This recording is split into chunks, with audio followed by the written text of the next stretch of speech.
আজ থেকে ঠিক এক সপ্তাহ আগে ডাকসু ইলেকশনটা হয়েছিল, ডাকসু ইলেকশনে এক ধরনের রেজাল্ট হয়েছে, তারপর আবার ডাকসু হয়েছে, এই ব্যাপারগুলি সবারই জানা। কিন্তু আমি সরাসরি প্রশ্ন করতে চাই যে এই ডাকসু ইলেকশনে অনেকেই বলছেন এক ধরনের ভরাডুবি হয়েছে ছাত্রদলের, যে ছাত্রদল অনেক বেশি স্ট্রং থাকার কথা, এইটার জন্য অনেকেই আবার দায়ী করে থাকেন যারা ছাত্রদলকে পরিচালনা করেছেন, অর্থাৎ সাবেক ছাত্র নেতাদের অনেক ক্ষেত্রে। সেই ক্ষেত্রে এই দায় আপনার উপরেও এসে পড়ে কিনা, এবং আপনি মনে করেন কিনা যে ছাত্র দল যে ক্যাম্পেইন করেছে বা ক্যাম্পেইনের মধ্যে যে বিষয়গুলি সামনে এনেছে সেগুলি ভুল ছিল, বা ছাত্রদের ভোট চাওয়ার ক্ষেত্রে, ভোট পরিকল্পনার ক্ষেত্রে ভুল ছিল, অথবা সারা দেশে বিএনপি যেসব কারণে সমালোচিত হচ্ছে, অর্থাৎ চাঁদাবাজি, দুর্নীতি, প্রশাসনের হস্তক্ষেপ, সেইটার প্রভাব হলো? আপনি কি মনে করছেন হেলাল ভাই? ধন্যবাদ। আপনি একটা প্রশ্ন করছেন, এটা অনেক তাৎপর্যপূর্ণ প্রশ্ন। এটা উত্তর দিতে গেলে আমাকে একটু সময় দিতে হবে। আমি বলতে চাচ্ছি যে আপনি বলছেন যে সাবেক ছাত্র নেতা বা বিএনপির উপরে দায় বর্তায় কিনা। আমি প্রথমে মনে করি যে ভিক্টরি হ্যাজ মেনি ফাদার্স বা ডিফিট ইজ অরফ্যান। আপনি জানেন, এখন সেই ডিফিটটা কি ছাত্র দলের হয়েছে আর উইনটা কি ছাত্র শিবিরের হয়েছে, এই প্রশ্ন আমি প্রথমে যাব। দেখেন, ছাত্র শিবিরের নিজের নামে কিন্তু তিনি ইলেকশনটা করতে পারেননি, অর্থাৎ রাজনৈতিকভাবে ছাত্র শিবিরের জয়লাভ হয়েছে এটা কখনো বলা যাবে না। তাকে একটা ঐক্য করতে হয়েছে, সেই ঐক্যটা করেছে আপনার পরাজিত যে মাফিয়ারা ছিল ছাত্রলীগ, সেই ছাত্রলীগ ছাত্র শিবিরের মধ্যে যে ঐক্যটা গত 17 বছর ধরে তারা চালিয়ে যাচ্ছিল। অর্থাৎ আপনার গত 17 বছরে ছাত্র শিবির এবং ছাত্রলীগ ক্যাম্পাসে ছিল, কিন্তু ঢাকা বিশ্ববিদ্যালয়ের ছাত্রদল 1 সেকেন্ডের জন্য গত 17 বছর ক্যাম্পাসে থাকতে পারেনি। এইখানে ছাত্র শিবিরের একটা অ্যাডভান্টেজ পয়েন্ট রয়েছে। এবং দেখা গেছে 5ই আগস্টের পরে যখন পরিবর্তন হলো, তখনও ছাত্রলীগের সব ছেলে পেলে যে ক্যাম্পাস থেকে বেরিয়ে গেছে তা না, অধিকাংশ ছাত্রলীগের ছেলেরা ক্যাম্পাসে আবার ছাত্র শিবিরের সাথে ওই আগের মতো যোগবদ্ধ ভাবে ছিল। যেহেতু ছাত্র শিবির কেমোফ্লেজ করে ছাত্রলীগের মধ্যে ছিল, কিন্তু 5ই আগস্টের পরে তারা তাদের পরিচয়টা বের করলো যে আমরা ছাত্র শিবির। আপনার ছাত্র শিবিরের বিভিন্ন কমিটিতে সেটা দেখেছেন এবং এটা নিয়ে হাইকোর্টে রিটও হয়েছে। অর্থাৎ ছাত্রলীগ এবং ছাত্র শিবিরের যৌথ প্রযোজনায় যে ভর্তি হয়েছে, এবং এই 17 বছরে তারা এখানে কাজ করেছে, ছাত্রদল সেখান থেকে মাত্র 1 বছর কাজ করার সুযোগ পেয়েছে। এবং আরেকটি বিষয় আপনি দেখবেন যে একটা ইমোশনাল ব্ল্যাকমেইল এখানে করা হয়েছে, যেটা পলিটিক্সে ইন লং রান আমাদের ক্ষতির কারণ হবে। যেমন হলে যখন ডাকসু নির্বাচনের স্কেডিউল ঘোষণা করা হলো, বা তখন ছাত্র শিবির আপনার সাধারণ ছাত্রদের নাম ধারণ করে ছাত্রলীগকে নিয়ে তারা একটা ঘোষণা করলো যে হলে হলে ছাত্র রাজনীতি করা যাবে না। আমি বিশ্বাস করি গত 17 বছরে হলগুলোতে যেভাবে আপনার আমি কি একটু ইন্টারাপ্ট করতে পারি? মানে আপনি কি এইটা বলতে চাইতেছেন যে মানে ছাত্র শিবির নিজের নাম দেয়া প্যানেল দেয় নাই এবং ছাত্রলীগের সাথে তারা একটা আতাত করে তারা ছাত্রদলকে হারাইছে, এইটা কি ব্যাপার? আমি বলছি যে গত 17 বছর ছাত্রলীগ এবং ছাত্র শিবির একত্রে ক্যাম্পাসে ছিল। 5ই আগস্টের পরিবর্তনের পরে তাদের একত্রে কি ছিল হেলাল ভাই? ওই ক্যামোফ্লেজ করেছিল। আপনি দেখছেন যখন ছাত্র শিবিরের কমিটি ডিক্লেয়ার করা হচ্ছে, তখন বলা হচ্ছে যে অমুকে ছাত্রলীগের কলা ভবনের অমুক ছিল। যেমন ফরাদের বিষয়ে বলা হয়েছে, ফলাদের বিষয়ে বলা হয়েছে সমাজ কল্যাণ ইনস্টিটিউটের সেক্রেটারি ছিল ছাত্রলীগের। এটার জন্য রিটও হলো, আপনি এটার জন্য রিটও হলো। সুতরাং আমি বলছি তারা একটা কৌশল অবলম্বন করেছে। আপনি জানেন যে কোন কৌশলই আমি যদি এখন ছাত্রলীগের কমিটিতে থাকছে বলে ফরহাদ সাহেবকে এবং সাদিক কায়েম সাহেবকে বলিও, তাহলে তাতে কি তারা এটা ভোটে কোনো অ্যাডভান্টেজ পাবে? মানে আমি আওয়ামী লীগে লুকায় ছিলাম, এখন আওয়ামী লীগ আমার ভোট দিবে, এগুলি যুক্তির কথা হেলাল ভাই? আপনি যুক্তির কথা এই জন্য যে ছাত্রলীগের ভিতরে ছাত্র শিবির কেমোফ্লেজ করে ছিল। যখন ছাত্র শিবির 5ই আগস্টের পর নিজের পরিচয়টা বের করলো, তখন ছাত্রলীগের আশ্রয়স্থল হয়ে গেল ছাত্র শিবির। অর্থাৎ তাদের মধ্যে একটা নেক্সাস বা একটা অ্যালায়েন্স তৈরি হলো গোপনে সেটা। এবং আমি একটু গোপনে মানে আশ্রয়টা হলো গোপনে, তাই না হেলাল ভাই? গোপনে। কিন্তু আরেকটা কথা আপনি বলতে পারেন, বিএনপি যে প্রকাশ্যে আওয়ামী লীগের আশ্রয় দিয়ে আসলো, সেইটার কি হবে? গত এক বছর আপনি ধরে বলছেন ডাকসু নির্বাচনে, আচ্ছা, ডাকসু নির্বাচন, বিএনপি প্রকাশ্যে আওয়ামী লীগকে সাপোর্ট দিচ্ছে এরকম একটা দেখান, বরঞ্চ আমাদের জামাত ইসলামের আমির শফিকুর রহমান সাহেব প্রথমেই বলেছে যে আওয়ামী লীগকে ক্ষমা করা যেতে পারে, অতএব আওয়ামী লীগকে ক্ষমা করতে হবে, এবং প্রেস ক্লাবে তাদের দহরম মহরম দেখেছি। এবং বাংলাদেশে এখনো আওয়ামী লীগ পুনর্বাসনে জামাত ইসলামের যে কাজ করছে, যা আমরা যারা প্রান্তিক পর্যায়ে কাজ রাজনীতি করি, শিশির মনিরও প্রান্তিক পর্যায়ে কাজ করে, কিভাবে আপনার আওয়ামী লীগকে বিভিন্ন ভাবে শেল্টার দেওয়া হচ্ছে এটা আমরা দেখেছি। আপনি যদি সময় দেন তাহলে আমি এটা নিয়ে না, আচ্ছা ঠিক আছে, দিতে পারি। মানে ব্যাপারটা হলো কি যে জামায়াত যেহেতু আওয়ামী লীগের সাথে একটা দহরম মহরম আছে, ছাত্রলীগের সাথে যাতে ছাত্র শিবিরের একটা দহরম মহরম আছে, এই জন্য তারা ডাকসুতে জিতছে, ব্যাপারটা কি এরকম? এবং ডাকসুতে যে ভোটের ব্যবধানটা দেখেন, এই ব্যবধানটা কিন্তু এত হওয়ার কথা না, ওরা এই জন্য জিতছে এটা আমি বুঝলাম, কিন্তু ছাত্রদল হারলো কেন? ছাত্রদল তো একসময় সবার সাথেই, আমি তো বললাম যে আমরা 17 বছর কাজ করতে পারিনি, মাত্র 1 বছর কাজ করেছি। সেখানে আরেকটা বিষয় আপনি যেটা বলতে দেননি, যে হলে হলে ছাত্র রাজনীতি বন্ধ করতে হবে, একটা ইসলামী ছাত্র শিবির সাধারণ ছাত্রদের নাম করে এই ন্যারেটিভটা তুলেছিল। এবং আমি বলছি যে 17 বছরের হলগুলোতে যে গণরুম গেস্ট রুমে যে নির্যাতন, সেখানে ছাত্ররা একটা ট্রমাটাইজ ছিল, যে আসলে যদি হলে হলে ছাত্র রাজনীতি হয় তাহলে তো মনে আবার সেই অবস্থা ফিরে যাবে। এই যে তাৎক্ষণিক একটা ইমোশনটা ছাত্রদের ইমোশনটা, কিন্তু এইটা তো কাজে লাগিয়েছে। এবং ছাত্র আমার বক্তব্যটা শেষ, আমার বক্তব্যটা শেষ করলে আপনি বুঝবেন। আমি যখন এবং আমরা তখন লঙ্গার ভার্সন চিন্তা করলাম যে হলে হলে ছাত্র রাজনীতি না করলে ছাত্র রাজনীতির ভবিষ্যৎটা কি, আপনি খালি কোথায় করবেন, ক্যাম্পাসে কোথায়? ক্যাম্পাস বলতে তো হল, আপনি ঢাকা বিশ্ববিদ্যালয়ের ছাত্র, মানে হলের ছাত্র রাজনীতি বন্ধ করার যে অযৌক্তিক একটা কথা তারা বলেছিল, এবং ওইখানে একটা 17 বছরের যে ট্রমা ছাত্রদের, ওই আবেগটা ছাত্ররা তখন কাজ করেছে। কিন্তু ছাত্রদল বিপরীতে গেল, লঙ্গার ভার্সন চিন্তা করলো যে না, হলে হলে ছাত্র রাজনীতি করতে হবে, এই জন্য আমরা কমিটিও দিলাম।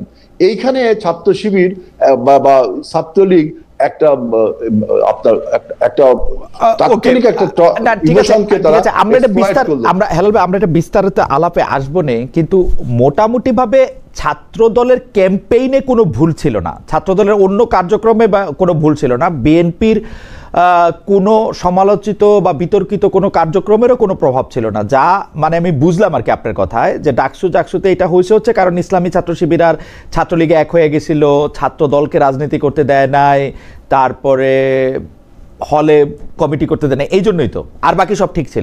আমি আরেকটা ভুলের কথা বলি, আপনি আমাদের একটু সমালোচনা করি।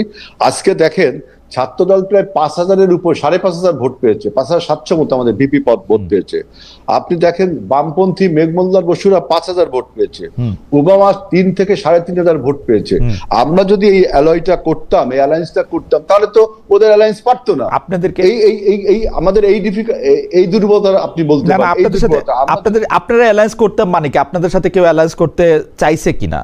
চাইও তো নাই কেউ, সেটা অন্য বিষয়, এটা আমাদের বিষয়। আমরা অন্য দল দ্বারা আমার এই বক্তব্য শুনছে, আমাদের ওই যে আমরা যদি এই যে শিবির যে ছাত্রলীগের সাথে ঐক্যবদ্ধ হয়েছে, আমরা যদি যারা ইন্ডিপেন্ডেন্ট ইলেকশন, ছাত্রদল ইন্ডিপেন্ডেন্ট ইলেকশন করেছে, আমরা যদি অন্য সংগঠনের সাথে, বামপন্থীর সাথে, স্বতন্ত্রের সাথে ঐক্যবদ্ধ করতাম, তাহলে কিন্তু শিবির আপনার এত ম্যানিপুলেশন করার পরেও, এত ইঞ্জিনিয়ারিং করার পরেও জিততে পারতো না। এই জায়গাটা আমাদের, আচ্ছা ঠিক আছে, এই দুর্বলতা আমার মনে হয় যে হেলাল ভাই আপনি যা বলেছেন তা নিশ্চয়ই আপনি ডাকসু নির্বাচনে কিন্তু আমরা সাধুবাদ জানিয়েছি, ধন্যবাদ জানিয়েছি, সেটা আপনি জানাইছেন, কিন্তু নেতাদেরকেও ধন্যবাদ। কিন্তু হেলাল ভাই, আমার মনে হয় যে আপনি আপনার বক্তব্যটা নিশ্চয়ই ভেবেচিন্তেই বলছেন, বা এটা আপনার দলের অবস্থান থেকে আপনি বলছেন, কিন্তু আমার কাছে মনে হয় যে যুক্তিগুলি আপনি দেখাচ্ছেন সেগুলি হয়তো আপনি আবার একটু রিভাইজ করবেন কিনা, একটু দেখবেন কিনা, কারণ আপনি যতদিন পর্যন্ত, এটা আপনার ব্যাপার, দর্শকরা শুনছে। আমি নেক্সট ইলেকশনে তো আমাদের অবশ্যই আমি একটু অ্যাডভোকেট শিশির মনিরের কাছে যেতে চাই, অবশ্যই নতুন করে ভাবতে হবে। অ্যাডভোকেট শিশির মনিরের কাছে আপনি যেতে চাই। খালি আমি একটু বলে রাখি হেলাল ভাই, আপনি ইউনিভার্সিটিতে আমার শুধু বড় ভাই নন, আপনি বিভিন্ন বিষয়ে আপনার সাথে আমার অনেক কথা, আপনার যুক্তি আমার পছন্দ হয় না, এটা আমি খালি বলে রাখলাম আর কি। যাই হোক, আমি একটু অ্যাডভোকেট অ্যাডভোকেট শিশির মনিরের কাছে একটু যাই। অ্যাডভোকেট শিশির মনির, আপনারা যে ডাকসু এবং জাকসুতে এরকম একটা জয় পেল, আর আপনারা বলতে ইসলামী ছাত্র শিবির যে পেল, আমি যদি জামায়াত ইসলামী কে মনে করি যে একটা প্যারেন্ট অর্গানাইজেশন বা একটা বড় অর্গানাইজেশন, সেই অর্থে আমি বলতেছি, বা আপনি নিজে আগে ইসলামী ছাত্র শিবির করতে, সেই অর্থে বলতেছি, মানে কোনো ইয়া করার জন্য না। তো সেই ক্ষেত্রে আপনি কাকে আসলে বেশি ক্রেডিট দিবেন যে এটা কিসের জন্য, মানে আপনাদের আসলে এই জয়ের পেছনে সবচেয়ে বড় নিয়ামক ভূমিকা কে পালন করছে? আমার প্রশ্নটার আরেকটু ছোট্ট লেজ আছে। লেজটা হচ্ছে এরকম, আমরা কিন্তু জানি ইসলামী ছাত্র শিবির বা জামায়াতে ইসলামী কিরকম করে জীবন পরিচালনা করবে, তারা একটা নির্দিষ্ট একটা কাঠামোর মধ্যে, একটা নিয়ম কানুনের মধ্যে, আপনি নিজেও বড় নেতা আছেন, ছিলেন, সেটা আপনি জানেন। কিন্তু আমরা এবার যখন ক্যাম্পেইন দেখছি, সেই ক্যাম্পেইনের ক্ষেত্রে, বিশেষ করে ঢাকা বিশ্ববিদ্যালয়ের ক্যাম্পেইনের ক্ষেত্রে আমরা দেখছি যে সেসব নিয়ম কানুন, অর্থাৎ নারী পুরুষ আলাদা করে যে ক্যাম্পেইন চালানোর কথা, সেই মিটিং সিটিংগুলি যে আলাদা হওয়ার কথা, কঠোর পর্দা প্রথা মানার কথা, সেগুলি আপনারা শিথিল করছেন। সেটা কি শুধু ঢাকা বিশ্ববিদ্যালয়ের জন্য শিথিল করছেন? আপনাদের জামাতে ইসলামের সিস্টেমই চেঞ্জ হয়েছে? কারণ আমি যদ্দূর খবর রাখি, আমি দেখি যে আপনারা এইসব বিষয়ে এত স্ট্রিক্ট যে ছাত্র শিবির এবং জামায়াতের যে গঠনতন্ত্র আছে, আপনারা প্রায়ই সদস্য পদ লাভের যোগ্যতা এবং অযোগ্যতা, এমনকি সদস্য পদ খারিজের ক্ষেত্রে এগুলিকে অনেক প্রাধান্য দেন। কিন্তু এইবার আমরা ক্যাম্পেইনেও দেখছি, পরেও দেখছি, কথায়ও দেখছি, সেগুলির ব্যাপারে আপনাদের চেঞ্জ আমি দেখতে পাচ্ছি। আমার প্রশ্নের দুটি অংশ, একটি হচ্ছে যে আপনি কৃতিত্ব কারে দিবেন, দুই হচ্ছে এই পরিবর্তন যে আমি দেখতে পাচ্ছি, এই পরিবর্তন কি জামায়াতে ইসলামী বা ইসলামী ছাত্র শিবিরেরই পরিবর্তন, নাকি এটা শুধু আপাত পরিবর্তন ডাকসু নির্বাচনকে বা জাকসু নির্বাচনকে সামনে রেখে? অ্যাডভোকেট শিশির মনির।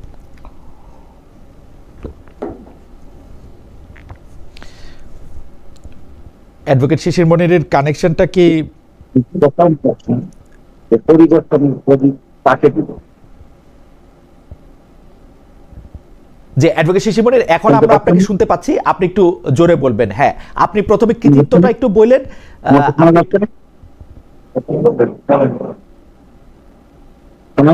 হ্যাঁ জি, বলেন।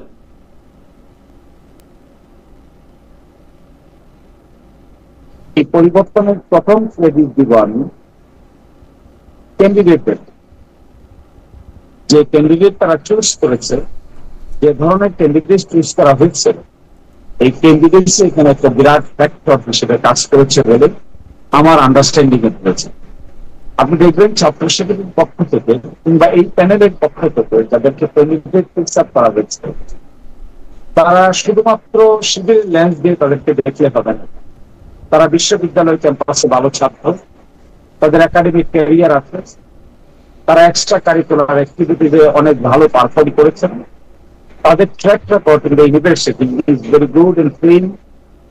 5th অগস্টের পরে তারা ছাত্রদের জন্য অনেক কল্যাণকর কাজ করেছে, যে কাজগুলো ছিল ক্রিয়েটিভ, ইনোভেটিভ এবং ইনক্লুসিভ। এই কাজগুলো করার মাধ্যমে তারা তাদের ক্রেডিবিলিটি প্রমাণ করেছে এবং এটা অ্যাকসেপ্টেড হয়েছে widely by the university students. এবং যে প্যানেলটা ঠিক করা হয়েছে, এই প্যানেলের মধ্যে একটা ইনক্লুসিভনেস ছিল। এই ইনক্লুসিভনেসটা এখানে গুরুত্বপূর্ণ ভূমিকা পালন করেছে বলে আমি মনে করি। একই সাথে অ্যাডভোকেট শিশির মনির, আমার একটা ছোট্ট জিজ্ঞাসা আছে।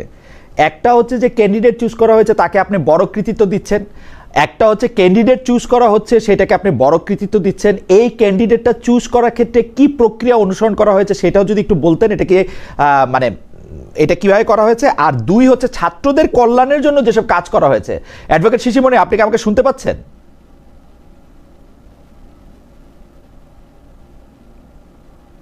অ্যাডভোকেট শিশির, আপনি কি আমাকে শুনতে পাচ্ছেন? শুনতে পাচ্ছি।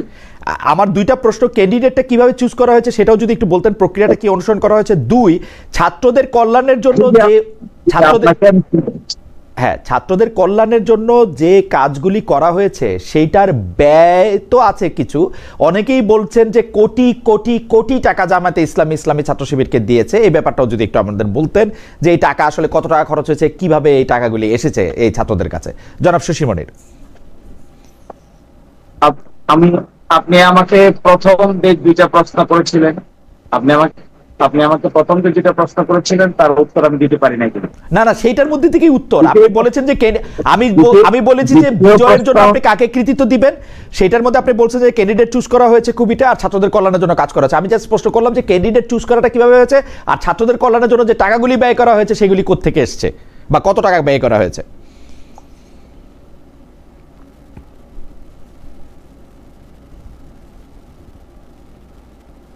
আপনি তো আমাকে দুইটা প্রশ্ন করেছিলেন, একটা প্রশ্নের উত্তর দিতেই আপনি আবার আরেকটা প্রশ্ন করেছেন, আরেকটা প্রশ্ন। না না অ্যাডভোকেট শিশির মনির, আমি কিন্তু যেই দুইটা প্রশ্ন করছি আপনি হয়তো আমাকে ভালো শুনতে পাচ্ছেন না। আমি যেই দুইটা প্রশ্ন করেছি সেই দুইটা প্রশ্নই আছে। আপনারা কৃতিত্ব কাকে দিবেন, যে ক্যাম্পেইনের রীতি আপনারা অনুসরণ করছেন সেটা সমস্ত জামাত ইসলামীর জন্যই আপনারা অনুসরণ করবেন কিনা, নাকি এটা ডাকসু চাকসুর জন্য কাস্টমাইজ। আর যে কৃতিত্বের প্রশ্নে আপনি উত্তর দিয়েছেন ক্যান্ডিডেট চুজ করা ভালো হয়েছে, দুই হচ্ছে আপনাদের যারা ছাত্র কল্যাণে অনেকগুলি কাজ করা হয়েছে। আমার প্রশ্ন এই দুইটা কিভাবে করা হয়েছে, কত টাকা ব্যয় করা হয়েছে, ওইটা যদি একটু বলে দ্বিতীয় প্রশ্নে আসেন। আমি নতুন প্রশ্ন করি নাই।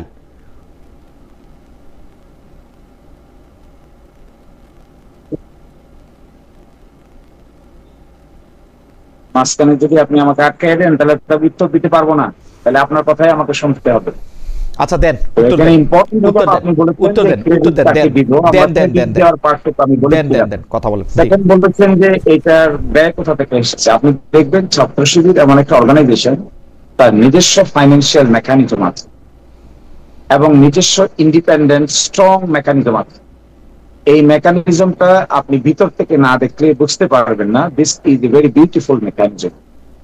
এবং আর্থিক কারণে তারা যেভাবে অর্থনৈতিক বিষয়টাকে যেভাবে ম্যানেজ করে, সংগঠনের সদস্যদের, সাথীদের, শুভাকাঙ্ক্ষীদের কাছ থেকে যেভাবে কন্ট্রিবিউশন তারা নেয় এবং যে ট্রান্সপারেন্ট অ্যাকাউন্টেবল মেকানিজমে তারা এগুলো মেনটেন করে, এগুলো ভেরি ইনোভেটিভ আইডিয়া তারা এখানে ইনক্লুড করেছে।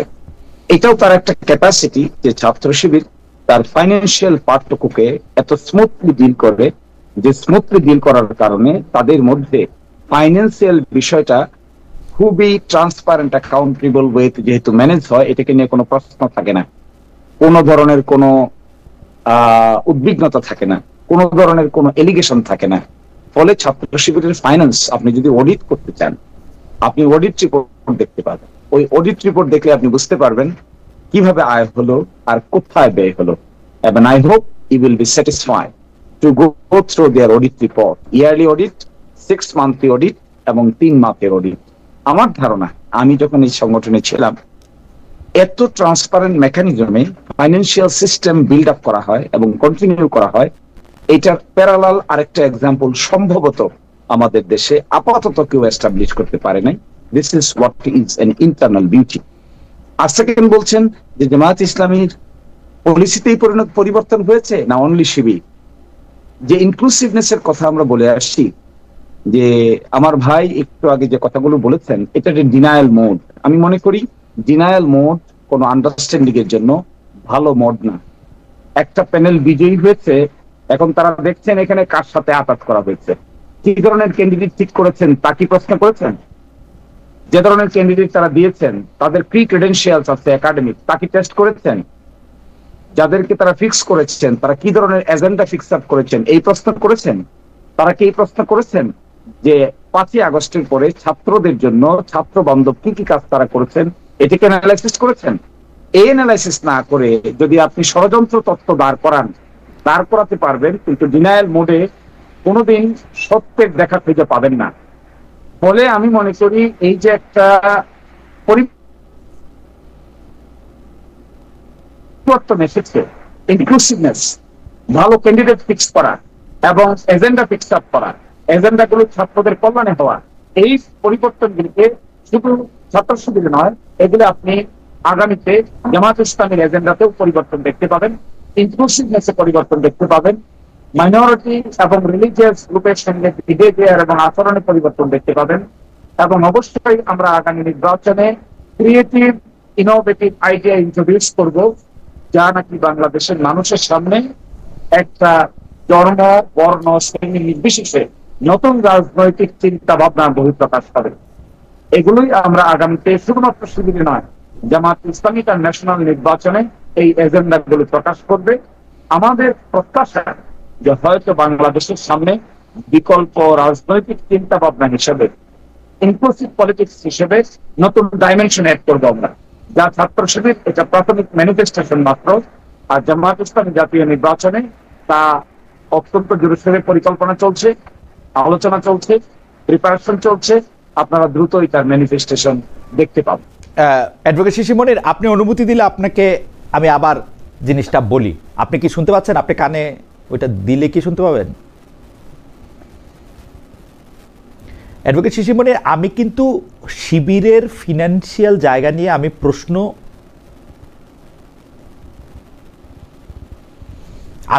আমি এই পর্যায়ে আমি আপনাকে প্রশ্ন করি নাই। আমি শুধু বলছি যখন ছাত্রদের কল্যাণের জন্য যেগুলি ব্যয় করা হয়েছে সে ব্যয়ের মধ্যে থেকে জামায়াতে ইসলামী বাড়তি কোনো টাকা শিবিরকে এই সময় দিয়েছে কিনা। কেউ কেউ বলে থাকেন যে কোটি কোটি টাকা ব্যয় করা হয়েছে। আমার প্রশ্ন হচ্ছে যে দেয়া হয়েছে কিনা জামায়াতে ইসলামী থেকে ইসলামী ছাত্র সংগঠনের জন্য, মানে এই প্যানেলটার জন্য।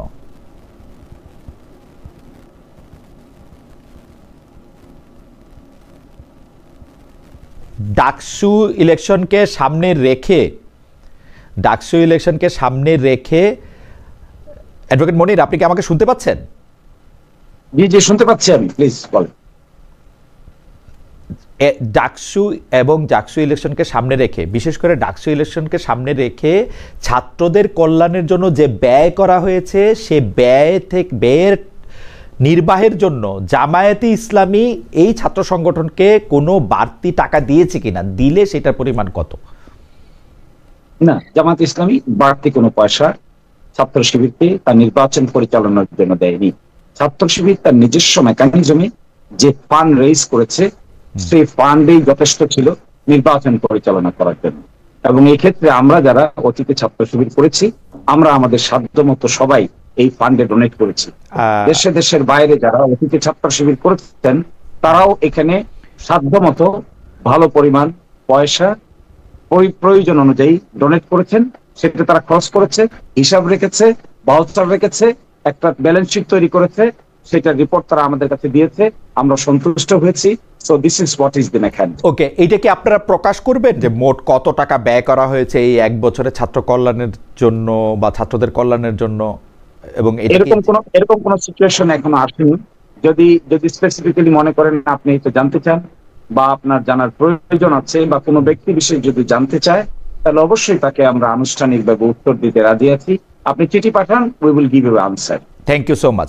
আর দ্বিতীয় প্রশ্নটা সেটা হচ্ছে যে জামায়াতে ইসলামীর মিটিং এবং সিটিংয়ের ক্ষেত্রে কঠোর পর্দা প্রথা মানা একটি বিধান রয়েছে। নারী এবং পুরুষ পাশাপাশি বসে কোনো একটা মিটিং করা, সিটিং করা, সেটাতে যাওয়া, সেখানে ক্ষেত্রে মানে তাদের একটা স্ট্যান্ডার্ড রয়েছে, সেটা জামাত ইসলামীরও রয়েছে, ইসলামী ছাত্র শিবিরেরও রয়েছে। কিন্তু এই গঠনতন্ত্র অনুসারে দলীয় সদস্যপদ লাভের যোগ্যতা হিসাবেও বলা আছে যিনি সদস্য হবেন তিনি ফরজ ওয়াজিব সমূহ মেনে চলবেন। এই পর্দার বিধান না জানার কারণে আমরা জেনেছি যে শিবিরের বহু সদস্যদের সদস্যপদ বাতিল হয়েছে, অনেকে নেতা হতে পারেন নাই, এতই কঠোর এটা। এইবার আমরা জনাব সাদিককে, জনাব ফরহাদকে যেভাবে ইলেকশনটাকে ক্যাম্পেইন করতে দেখেছি, সেই ক্ষেত্রে মনে হয়েছে এই নিয়ম কানুন অনেক শিথিল করা হয়েছে। আপনি যেটাকে ইনক্লুসিভনেস বলছেন, সেই ইনক্লুসিভনেসে জামায়াতে ইসলামীও কি এই নিয়মটা শিথিল করেছে, নাকি সেটা শুধু ডাকসু এবং জাকসুর জন্য?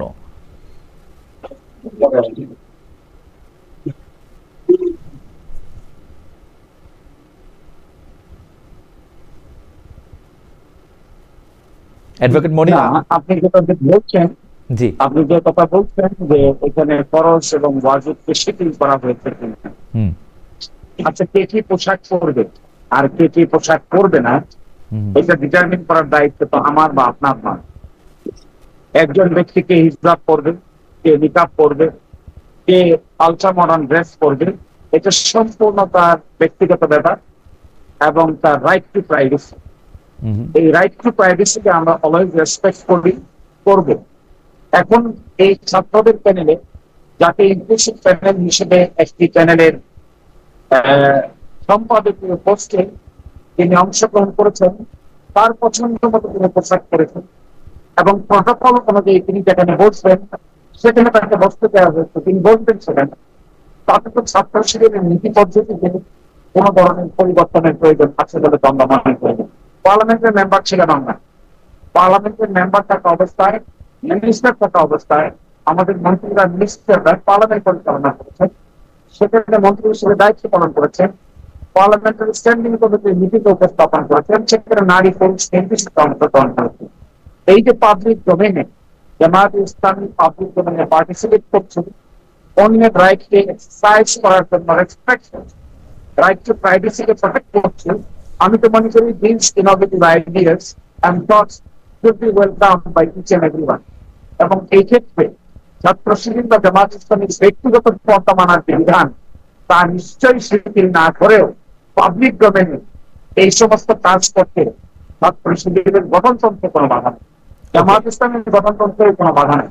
এবং আপনি দেখতে পাবেন আগামীতে জাতীয় সংসদ নির্বাচনে আমরা ধর্ম, বর্ণ এবং লিঙ্গ নির্বিশেষে আমরা এখানে সংসদ সদস্য পদপ্রার্থী দেওয়ার চেষ্টা করব, যেন বাংলাদেশের বৃহত্তর জনগোষ্ঠী আস্থা অর্জন করতে পারে। আপনার প্রশ্নটি সুনির্দিষ্ট আনসার হলো ওয়াজিব এবং ফরজ আমরা সুপ্রিম করতে পারিনি, এটি তো বিধান, ইসলামের বিধান। কিন্তু কোন ব্যক্তির private right to life and liberty কিংবা প্রাইভেসি আমরা ভঙ্গ করতে পারিনি, কারো চয়েসে আমরা অ্যাটাক করতে পারি, কারো চয়েসকে আমরা বাধ্য করতে পারি। এটা কমপ্লিটলি ওই ব্যক্তি বিশেষের চয়েস, তিনি কোন পোশাক পরবেন, কিভাবে আচরণ করবেন। এই ক্ষেত্রে বৃহত্তর অ্যালায়েন্স গঠনের ক্ষেত্রে জামাত বা শিবিরের সদস্যের কোন বাধা কিনা এই মর্মে আমার কাছে মনে হয় মোটেও কোনো বাধা নয়, বরঞ্চ তারা যে কাজ করেছে ওটা বাংলাদেশে একটা এক্সাম্পল হিসেবে থেকে যাবে। আমার মনে হয় যে আপনার ভয়েস একটু অস্পষ্ট, তারপরও আমি কারণ হচ্ছে যে আমাদের সাথে আমাদের দর্শকরা প্রশ্ন করছেন যে অ্যাডভোকেট শিশির মনির আসলে অনেক দূর থেকে সাল্লা থেকে আমাদের সাথে যুক্ত হচ্ছেন এবং তিনি নিজে নিজে আমাদের সাথে যুক্ত হয়েছেন, আমাদের প্রডিউসার ওখানে যেতে পারেন নাই, সেই জন্য সাউন্ডের একটু অসুবিধা, তবে সেই সাউন্ডটা একটু ঠিক করে নেবেন। আমি যে যতটুকু জনাব শিশির মনিরকে বুঝলাম সেটার মধ্যে তিনি বলতে চাইলেন যে এটা কে কি কোন পোশাক পরবে, কিভাবে ক্যাম্পেইন করবে, এটা তার নিজস্ব প্রাইভেসির জায়গা, এখানে জামাত শিবিরের আলাদা করে কোনো কিছু বলার নাই, পরিবর্তনের কোনো জায়গা নেই, এটা ইনক্লুসিভনেস। এবং আমি যতদূর বুঝেছি, correct me if I am wrong advocate Shishir Monir, তার মানে জামায়াতে ইসলামীও তার ক্যাম্পেইনের ক্ষেত্রে আমরা কিন্তু গত কয়েক দশক ধরে জামায়াতে ইসলামী যখন ইলেকশনে ক্যাম্পেইন করেছে তখন কিন্তু এটা আমরা দেখি নাই। আমরা ক্যাম্পেইনের মধ্যে আমার এই প্রশ্নটার কারণই হচ্ছে যে জামায়াতে ইসলামীর যে সচরাচর ক্যাম্পেইন, সেই ক্যাম্পেইনের সাথে বিশ্ববিদ্যালয়ের ডাকসুর ক্যাম্পেইনের একটি স্পষ্ট তফাৎ ছিল। আপনি যেটা বলছেন সেই রকমভাবেই আসলে ডাকসুর ক্যাম্পেইন পরিচালিত হয়েছে, ডাকসুর ক্যাম্পেইন পরিচালিত হয়েছে। জামায়াতে ইসলামীকে আমরা এরকম আগে দেখি নাই, তার মানে জামায়াতে ইসলামীও এইটা এরকম একটা ক্যাম্পেইনকে এখন স্বাগত জানাচ্ছে, যেখানে আসলে নারী পুরুষকে কে কি পোশাক পরবে, কিরকম করে ক্যাম্পেইন করবে, আলাদা মিটিং করবে কিনা, আলাদা সিটিং করবে কিনা, সেরকম কোনো বাধ্যবাধকতা এখন আর তেলে নাই, তাই তো?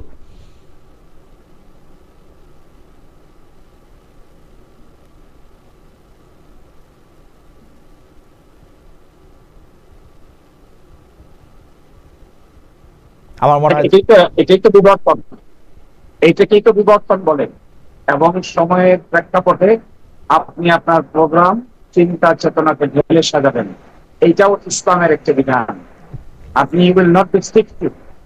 আপনি যখন একটা পার্টিকুলার সার্কামস্টেন্সেসকে অ্যাড্রেস করার জন্য আপনি যখন নিউ ডাইমেনশন অ্যাড করবেন, হিউম্যান থিংকিং কে আপনি ওয়েলকাম করবেন, তখনই আসলে একটা আন্ডারস্ট্যান্ডিং এর মধ্যে ডাইমেনশনগত পরিবর্তন সূচনা হয়।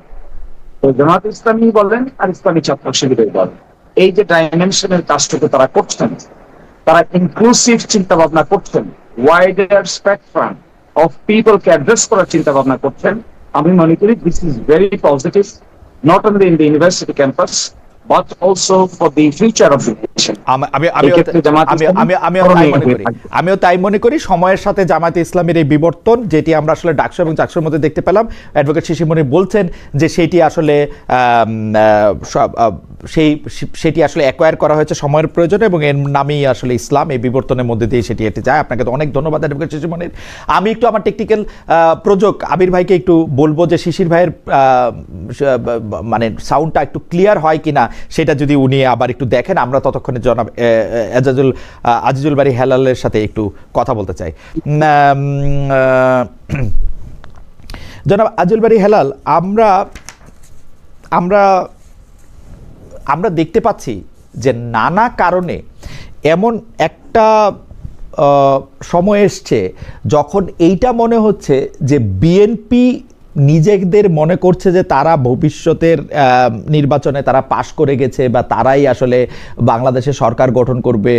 অন্যদিকে যারা অন্যান্য রাজনৈতিক দল আছে তারা মোটামুটি সবাই বিএনপির এগেইনস্টেই একটা মোর্চা বা দল বা একটা জোট গঠন করতে যাচ্ছে। বিএনপি কি বাংলাদেশের রাজনীতিতে বারবার জাতীয় সরকারের কথা বললেও মাঠের রাজনীতির কারণে বা তৃণমূলের রাজনীতির কারণে বিএনপি কি একা হয়ে পড়লো? আপনার রাজনৈতিক বিশ্লেষণ কি? না, বিএনপি একা হয়ে পড়বে কেন? বিএনপি আপনার তার সাথে যে তারা 24-এর গণ অভ্যুত্থানে আমাদের যে জোট ছিল সেটা এখনো আছে। নির্বাচনের সময় সে দেখা যাবে যে জোটটা কিভাবে কি হয়। আমি একটু খালেদ ভাই আমাকে একটু বলতে দেন যে শিশির মনির যে কথাটা বলল যে ইসলাম পরিবর্তনশীল, ইসলাম বিবর্তন হচ্ছে, এই কথাটা কি ইসলামী স্কলাররা বা ইসলামে এটা কি রাইট যে ইসলাম পরিবর্তনশীল কোন ধর্ম? ইসলাম কি আপনার বিবর্তন না, নির্দিষ্ট একটা আপনার নিয়ম এবং নীতি আছে। আপনি যে কথাটা বললেন যে ইসলামী ছাত্র শিবিরের প্যানেলে অর্থাৎ সমন্বিত ছাত্র ঐক্য, যেটা ওই প্যানেলে 3টা আমাদের ছাত্রী বোন ছিল, তারা হেজাব ছাড়া। আমি প্রশ্ন করেছিলাম একটা টেলিভিশন টক শোতে যে এই ব্যাপারে জামাত ইসলাম কি বলে, যেখানে ইসলামে ম্যান্ডেটরি হিজাব। এখন আপনি আমাকে বাধ্য করতে পারেন না, আমি এটা অ্যাগ্রি করি, কিন্তু আপনি যখন বলবেন যে বাংলাদেশ ইসলামী ছাত্র শিবির, সেইখানে আপনি পর্দা ছাড়া বা অন ইসলামিক কোনো কিছু করবেন, তাহলে আপনি ইসলাম নামটা ব্যবহার করতে পারবেন না। আপনি বাংলাদেশ ছাত্র শিবির বলেন, আমার কোনো সমস্যা নেই। যখনই ইসলামের ট্যাগটা লাগাবেন না, তখন কিন্তু আপনি হেলাল ভাই, হেলাল ভাই, এইটা হেলাল ভাই, এই জোর তো আপনি করতে পারেন না যে আপনি দেখেন, আমি আপনাকে দেখি আপনি কি না, এটা আপনি বলতে পারেন না কেন? আমার যুক্তিটা আপনি শোনেন। কারণ হচ্ছে যে তুরস্কে, মিশরে, ওইখানেও তো প্রচুর ইসলামী দল আছে যারা ইসলামী দল নামে দল পরিচালনা করেন। তো এখন তারা কিরকম পোশাককে পরবেন, কিভাবে তারা তাদের আন্দোলন ক্যাম্পেইন পরিচালনা করবেন, তারা এটা ঠিক করেন। অ্যাডভোকেট শিশির মনির এই যে অ্যাডাপশন, প্রয়োজনে যে অ্যাডাপশনের কথা, সেই অ্যাডাপশনের কথা বলেছেন, এটা কি আসলে খুব ভুল বলেছেন? ইসলাম পারমিট করে? ইসলাম কি তুরস্ক মডেল? ভাই ইসলাম তো মিশর মডেল, ইসলামের তো নিজস্ব মডেল আছে। না, ইসলামের নানা রকম মডেল আছে কিন্তু হেলাল ভাই, মানে এটা আপনি শিশির মনি এগ্রি করে? আমি বলছি যে আপনি বলছেন ঠিক আছে, শিশির মনির কি এগ্রি করে ইসলামের নানা রকম মডেল আছে? আমি তো এগ্রি করি না। একজন ইসলামিক স্কলার যে আমার চেয়ে এবং শিশিরের চেয়ে ভালো বোঝে, সে কি এগ্রি করে? আমি কখনো এগ্রি করি না। ইসলাম বিবর্তনশীল, ইসলাম পরিবর্তনশীল। আপনি তুরস্ককে ফলো করবেন, মিশরকে ফলো করবেন, ডাজ নট মিন যে ইসলামকে ফলো করলেন। অতএব এই যে কথাটা বললেন, এই কথাটা আমি মনে করি যে ইসলামের যে ধর্মের যে রাজনৈতিক অপব্যবহার, সেই অপব্যবহারটা জামাতে ইসলাম বলছে। তারা যদি জামাতে বাংলাদেশ নাম বলতো, আমি এইসব নিয়ে কিছু বলতাম না। যখনই আপনি ইসলাম ব্যবহার করবেন, তখন ফরজ ওয়াজিব এগুলো আপনাকে কঠোরভাবে মেনে চলতে হবে। অথচ আপনার দলে আপনি আমাকে বাধ্য করতে, আমি বলছি না। আমি তীব্র প্রতিবাদ জানাচ্ছি যে ইসলাম বিবর্তনশীল ধর্ম না, ইসলাম পরিবর্তনশীল ধর্ম না। ইসলাম কোনো অর্থনৈতিক আইডিয়া না যেটা নিও ক্লাসিক্যাল বা আপনি মডার্নিজম, কিন্তু ইসলাম কিন্তু তা না। আর একটা বলছে যে দেখেন, আপনি ছাত্র সংসদ নির্বাচনে যে অর্থের প্রভাব খাটিয়েছেন তা আপনি স্বীকার করলেন, তাহলে আবার আপনি কিভাবে বলেন যে আগামী জাতীয় নির্বাচনে বা আমাদের যে কোনো জাতীয় নির্বাচনে জামাতে ইসলামের যে অর্থের প্রভাব এবং সে অর্থের উৎসর সন্ধান কিন্তু বাংলাদেশের মানুষ তাহলে জানতে চায় যে আপনি যে ঢাকা একটা উনি তো অর্থের ব্যবহারটা স্বাগত জানালেন। আপনি চিঠি দেন, উনি জানাই দিবে তো, উনি তো বলেন না যে উনি এটা লুকিয়ে রাখবে। না, আপনি ছাত্র সংসদ নির্বাচনে তিনি বলছেন যে ছাত্ররা এখানে টাকা দিয়েছে। আমার বক্তব্য, ছাত্ররা টাকাটা পেল কোথা থেকে? এটা এই অর্থের এইটা যদি আপনি জানতে চান হেলাল ভাই, আপনি যদি এটা জানতে চান, উনারা তো এটা জানাবে, ওটা তো উনারা জানাবে। আর আচ্ছা ঠিক আছে, ওনারা জানালে এইটা কিন্তু এই কথা কিন্তু হেলাল ভাই, এই কথা কিন্তু হেলাল ভাই আপনিও কি কইতে পারবেন বিএনপি কেমনে চলে? আমি যদি এটা চিঠি দিয়ে আপনি জানাবেন। আমরা তো বলছি যে আমি আগে একবার একটা টক শোতে আপনাকে বলেছি যে আমাদের দলীয় কর্মীরা চাঁদা দেয় এবং আমরা একটা চিঠি দিলে পুরোটা দেখাবেন কিনা, একটা চিঠি দিলে পুরোটা জানাবেন কিনা, উনি যেরকম বলছে যে এটা আপনি আমার পার্টির কাছে জানলে অবশ্যই আমি পার্টিকে পার্সু করবো আপনাকে জানানোর জন্য, অবশ্যই তার একটা, এবং আমরা কিন্তু নির্বাচন কমিশন। ওকে ধন্যবাদ। আচ্ছা, আপনি দুটা প্রশ্ন তুলেছেন যে আপনি বলছেন যে ইসলামের বিবর্তন বা পরিবর্তন নিয়ে বা অ্যাডাপশন নিয়ে যে কথা অ্যাডভোকেট শিশির মনির বলেছেন সেইটাকে আপনি আসলে সেটা ঠিক অ্যাডাপশনের ব্যাপারে একটা কথা আছে, অ্যাজ লং অ্যাজ এটা যদি আপনার একত্ববাদের সাথে সাংঘর্ষিক না হয় তাহলে কিন্তু অ্যাডাপশন। না আপনি একত্ববাদের সাথে সাংঘর্ষিক কই পাইলেন হেলাল ভাই? আমি তো পাইতেছি না। আপনি যেহেতু বলছেন অ্যাডাপশন, আমি তো পরিবর্তনের বিরুদ্ধে বললাম, আমি তো এভলিউশনের বিরুদ্ধে বললাম, কিন্তু যখন অ্যাডাপশন বলবেন তখন আমার বক্তব্য অ্যাডাপশন হবে। আমরা নিজেরাই কি ওই কাপড় চোপড় পরে আসি যেটা আসলে পরিবর্তন ছাড়া হয়েছে? না আমি তো আমার নামে কি বলছি যে বাংলাদেশ জাতীয়তাবাদী ইসলামী দল, আপনি ইসলামের নাম নিবেন কিন্তু ইসলামের ম্যান্ডেটরি ইসলামের নাম নিলেই কি ইসলামের নাম নিলেই কি এখন আমাকে আমি এখন কোর্টে যাইতে পারবো, আমি এখন টেলিভিশনে কথা কইতে পারবো, আমি এখন রকেটে চড়তে পারবো, আমি কিছু করতে পারবো? আমি কি বলছি আমি ইসলামী দল? আমি কি বলছি ইসলামী দল নিলে আমার এগুলি বন্ধ হয়ে যাবে? না, অবশ্যই আপনি ইসলামকে নামটা ব্যবহার করবেন, তার মানে কি রাজনৈতিক ব্যবহার করছেন এবং ধর্মের সাথে আপোষ করছেন, অর্থাৎ ধর্মের অপব্যবহার এতদিন আমরা শুনে আসছি। তার একটা প্রকৃষ্ট প্রমাণ হলো জামাত ইসলামের আজকের বক্তব্য যে তিনি আপনার পরিবর্তন করবেন, তিনি ইনোভেশন করবেন। ইনোভেশনকে ইসলামের পরিভাষায় কি বলে শিশির মনির সেটা ভালো জানে, যে নতুন কোনো কিছু ইনোভেশন ইসলামে করা যায় কিনা। আমি যখন বললেন আপনি করেন অ্যাডাপশন, তখন আমি বলেছি যে অ্যাডাপশন ইসলামে জায়েজ, কিন্তু তার সাথে অ্যাজ লং অ্যাজ যে যদি একত্ববাদের কোনো সাংঘর্ষিক না থাকে তাহলে অ্যাডাপশন জায়েজ। কিন্তু আপনি পর্দা ম্যান্ডেটরি কার জন্য ম্যান্ডেটরি, কতখানি ম্যান্ডেটরি, সেটা নিয়ে 100 রকমের তরিকায় 300 রকমের কথা আছে। সেটা জামাত ইসলাম বলুক যে পর্দা ম্যান্ডেটরি, এখানে কোনো তরিকা একটাই তরিকা যে পর্দা আপনাকে মানতে হবে, কিন্তু আপনি ইসলামে নাম ব্যবহার করবেন, পর্দা মানবেন না। আমার মনে হয় হেলাল ভাই আপনার প্রশ্নটা জবাব দেওয়ার আগে আমাদের যদি অ্যাডভোকেট শিশির মনির যদি আমাদের ঠিক মতো শুনে থাকেন, অ্যাডভোকেট মনির আপনি কি একটু রেসপন্ড করবেন? উনি দুটা বিষয় একদম স্পষ্ট প্রশ্ন করেছেন। এক হচ্ছে যে আপনি যে বলেছেন যে বিবর্তন বা এই পরিবর্তন বা অ্যাডাপশন বা অভিযোজন এটা যে আপনি নেন এটা আসলে ইসলাম মানে কিনা, পর্দা সংক্রান্ত একটা জিনিস ম্যান্ডেটরি কিনা, নাকি আপনাকে ইসলামী নামটা আপনি আর ব্যবহার করতে পারবেন কিনা যখন আপনি এই অ্যাডাপশনের মধ্যে দিয়ে যান বা ইভ্যালুয়েশনের মধ্যে দিয়ে যান। অ্যাডভোকেট শিশির মনির আপনি যদি খুব সংক্ষেপে একটু বলেন। আমরা আপনাকে, আমার মনে হচ্ছে আপনার এই প্রশ্নের উত্তরে আমি বলবো, আমার সম্মানিত বড় ভাই আমাদের আজিজুল বারী হেলাল ভাই, সম্ভবত তিনি ইসলামের বেসিক জুরিসপ্রুডেন্স পড়ার সুযোগ পান নাই, অন্যদিকে ব্যস্ত থাকার কারণে, রাজনৈতিক কারণে অন্যদিকে সময় বেশি চলে গেছে, এই জন্য হয়তো তিনি এই প্রশ্ন উত্থাপন করেছেন। ইসলামিক শরিয়ার যে সোর্স গুলো আছে তার প্রথম সোর্স হলো কোরআন, দ্বিতীয় সোর্স হলো হাদিস, তৃতীয় সোর্স হলো ইজমা, চতুর্থ সোর্স হলো কিয়াস, পঞ্চম সোর্স হলো ইজতিহাদ।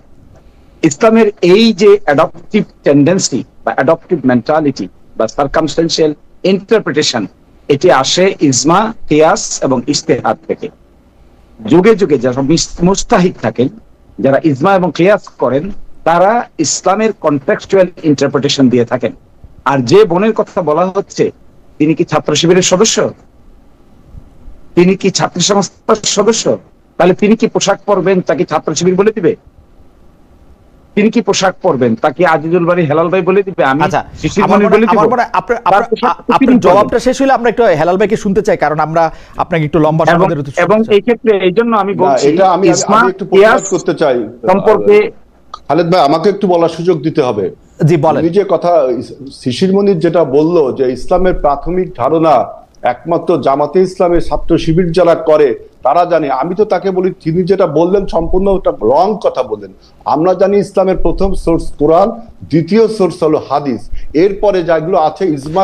আচ্ছা ঠিক আছে, আমরা এই থিওলজিক্যাল ডিবেটে না যাই হেলাল ভাই, আমরা থিওলজিক্যাল ডিবেটে না যাই। থিওলজিক্যাল ডিবেট করলে আমরা সারাক্ষণই অনেক মনে করেন যে না খালিদ ভাই আমাকে বলতে দিতে হবে। জি বলেন। শিশির মনির যে কথাটা বললো যে ইসলামের প্রাথমিক ধারণা আমাদের মধ্যে নেই, এইটা আমি প্রমাণ করতে হবে যে তিনি কোথায় পেলেন যে ইজমা কিয়াস মানতে আমরা বাধ্য, তিনি কোথায় পেলেন ইজতিহাদ মানতে আমরা বাধ্য, ইজতিহাদ এবং কিয়াসের মধ্যে পার্থক্যটা কোথায় আমি সেটা জানছি।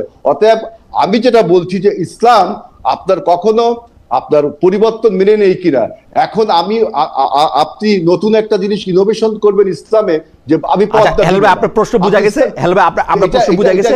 এইটা এক মিনিট একটু অ্যাডভোকেট সাহেব এটা একটু অ্যাড্রেস করুক, আমরা আবার আপনার কাছে আসতেছি।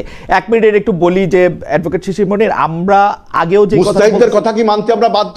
আপনি যদি এক মিনিটের কথা কি মানতে আমরা বাধ্য? অ্যাডভোকেট মনির, আমরা হাদিস কোরআন মানতে বাধ্য। অ্যাডভোকেট মনির, আমরা যদি ইজতিহাদ বা ইজমা কিয়াস মানতে কি আমরা বাধ্য? না, সেই থিওলজিক্যাল হেলাল ভাই থিওলজিক্যাল ডিবেট করলে আমরা সারাদিন ডিবেট করতে পারবো। শিশির কিভাবে বলে যে আমরা এটা পড়িনি, উনারাই পড়েছে? এই যে ইসলামী ছাত্র শিবির যে একা দাবি করে, হেলাল ভাই এইভাবে করলে কিন্তু এইটা বললে কিন্তু কথা আগায় না। হেলাল ভাই কথা আগায় না, কিন্তু এটা কি বলা ঠিক হবে? এটা কি বলা ঠিক হবে যে ইসলামের প্রাথমিক জ্ঞান আপনার নেই, আমার নেই? না না, এটা উনারটা উনি বলছেন, না না, এটা উনি সোল এজেন্সি না, এটা কি ঠিক হলো? এটা উনারটা উনি বলছেন, আপনি বলছেন। এখন অ্যাডভোকেট শিশির মনির, আপনি যদি এক মিনিট একটু বলেন। এটা কি কাইন্ড অফ আন্ডারমাইন না? এটা কি কাইন্ড অফ আন্ডারমাইন না? আচ্ছা ঠিক আছে, ঠিক আছে, আমি এটা মানি যে অ্যাডভোকেট শিশির মনির এটা কাইন্ড অফ আন্ডারমাইন। আপনাকে যদি বলে যে ধর্ম নিয়ে আপনি কিছু জানেন না বা আপনি সুযোগ পান নাই, তো সেটা আমি মানছি।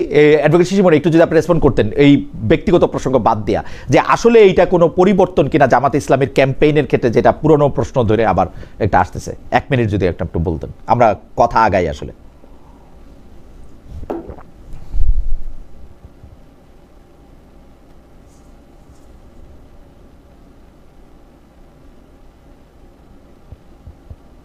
অ্যাডভোকেট মনির, কি আপনি শুনতে পাচ্ছেন আমাকে? জি জি, অবশ্যই অবশ্যই অবশ্যই। আপনি যদি একটু মন্তব্য করতেন। জি, পরিবর্তনের এই ধাপটুকুকে যদি অ্যাকসেপ্ট করা না যায়, তাহলে রাষ্ট্র মেকানিজমে এক্সেপশনালিজম কি করে ক্রিয়েট হবে? ওকে, বিএনপি কি তার পথ চলতে গিয়ে যে ধরনের পরিবর্তনের সূচনা করছেন, আর জামায়াতে ইসলামী তার বাউন্ডারি এবং পেরিফেরির মধ্য থেকে যদি ইনক্লুসিভনেস এবং ডাইভার্সিটিকে ইনক্লুড করেন, তাহলে হেলাল ভাইদের আপত্তি কেন? ফ্যান্টাস্টিক। আমার মনে হয় অ্যাডভোকেট মনির আপনাকে এখানে আটকায়।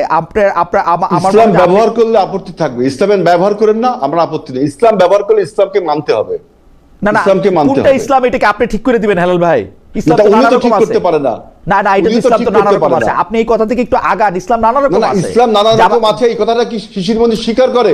শিশির মনির ইসলামিক পণ্ডিত, উনি বলেন আপনি কি না না হেলাল ভাই, আপনি আমাকে বলেন, আমি থিওলজিক্যাল তর্কে যেতে চাই না। আপনি কি মনে করেন যে তুরস্ক, মিশর, সংযুক্ত আরব আমিরাত, সৌদি আরব এরা অন ইসলামিক দেশ কোনটা? এরা চারটা মডেল অফ ইসলাম।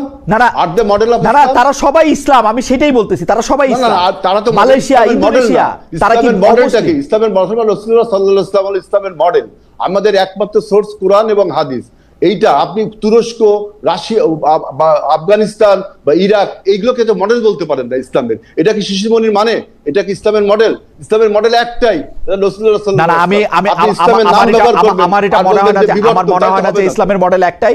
কিন্তু হেলাল ভাই, যাই হোক, আমি শিশির মনির আমার সাথে যুক্তি দেন কোনটা বাংলাদেশের এই পৃথিবীতে কোনটা? তাহলে আপনি বলেন এই পৃথিবীতে ইসলামের মডেল কোনটা বলেন? একমাত্র রাসূলুল্লাহ সাল্লাল্লাহু আলাইহি ওয়াসাল্লাম, একমাত্র রাসূলুল্লাহ। এখন কোনটা? তাহলে এখন কোনো মডেল একটাই মডেল। এখন পৃথিবীতে ইসলাম নাই। এখন কোথায় আছে? ইসলাম যে মডেল দেখাই দিয়েছেন আমাদের, সেটাই হলো সেটা এখন কোথায় আছে সেটা বলেন না। এখন কোথায় আছে সেটা বলেন। এখন কোথায় আছে মানে? এই মুহূর্তে কোথায় চলতেছে সেই মডেলে? এই মুহূর্তে পৃথিবীর কোথাও চলছে, যদি আমার চোখে পড়ে তাই বলবো। আমার মনে হয় না যে ইসলামিক মডেল একমাত্র এই পৃথিবীতে কোথাও ইসলামের মডেল চলতেছে না। হয়তো অনেক জায়গায় চলতে পারে, কিন্তু আমার চোখে এখনো পড়ছে কিনা আমি জানি না। কিন্তু ওকে, ঠিক আছে, আপনার বক্তব্য। ইসলামের মডেল একটাই, রাসূলুল্লাহ সাল্লাল্লাহু আলাইহি ওয়াসাল্লাম যে মডেল দেখিয়েছেন, আর কোনো মডেল না। এটা শিশির মনির বলুক যে আর কোনো। আচ্ছা ঠিক আছে, আমি অ্যাডভোকেট শিশির মনির কাছে আসবো। আপনি একটু বিএনপির প্রসঙ্গে আসেন, যে বিএনপি কি এখন কার্যত বিভিন্ন কারণে একলা একটা সংগঠনে বা একলা একটা দলে পরিণত হয়েছে কিনা?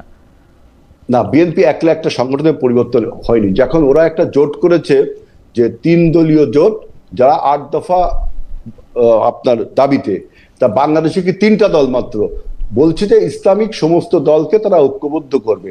আমি কিছুক্ষণ আগে একটা টক শোতে বলেছি যে ইসলামের সমস্ত রাজনৈতিক দল আপনার জামাতে ইসলামের সাথে যে ঐক্যবদ্ধ হবে এমন কোনো গ্যারান্টি কিন্তু কেউ দিতে পারে না। আপনারা যখন এখন আন্দোলনে নেমেছেন, যে 8 দফা দাবির বাস্তবায়নের দাবিতে, তাহলে আপনারা কেন ওই ঐক্যমত কমিশনের সাথে বসছেন? আপনারা রাজপথে আন্দোলন করছেন, আবার ঐক্যমত কমিশনের সাথে বসছেন, তো হবে না। আর আপনি বলছেন বিএনপি একলা, বিএনপির সাথে তো আপনি দেখছেন যে কতগুলো রাজনৈতিক দল আমাদের সাথে আছে। আমরা ও যুগপৎভাবে আন্দোলন করেছি। জামাত ইসলাম একমাত্র দল আমাদের সাথে যুগপৎভাবে আন্দোলন করেছিল আপনার হাসিনা বিরোধী আন্দোলনে, কিন্তু 28শে অক্টোবর আমরা দেখেছি কিভাবে তাদের আন্দোলনটা শেখ হাসিনার প্যাট্রোনাইজে হলো আর আমাদের উপরে ক্র্যাকডাউন হলো, এটা আপনারা দেখেছেন। সুতরাং বিএনপি একা হয়নি, 24-এর গণ অভ্যুত্থানের সকল শক্তি আমরা ঐক্যবদ্ধ আছি। আমরা বলছি যে আমরা নির্বাচনী জোট জামাত বাদ দিয়ে সবার সাথেই করতে রাজি আছি আমরা। ওকে।